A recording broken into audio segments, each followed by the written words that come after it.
La cérémonie de lancement officiel de la mise en œuvre du plan national pour la prévention de l'incitation à la haine et à la violence a eu lieu le 19 juillet au palais de la CEMAC à Bangui. Je demande à toutes les forces vives de la nation de s'approprier du plan national pour que chaque entité puisse développer des actions qui peuvent concourir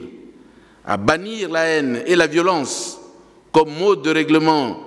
de nos différends.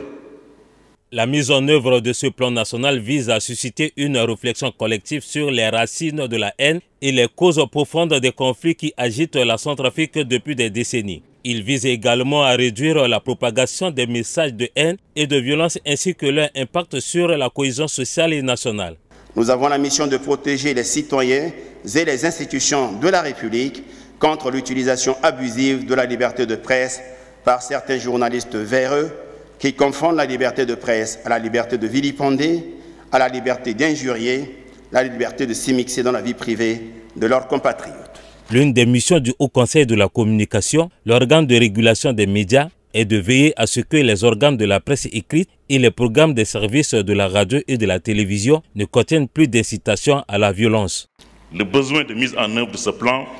devient pressant afin de sensibiliser les uns et les autres sur les menaces qu'un mauvais usage de la liberté d'expression, je dis bien sur les menaces qu'un mauvais usage de la liberté d'expression et de la presse, par exemple,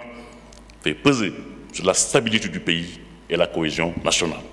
Le chef de la MINUSCA, Mokhei Ndiaye, a rappelé le ferme engagement des Nations Unies à être aux côtés des autorités centrafricaines pour combattre les discours d'incitation à la haine et à la violence.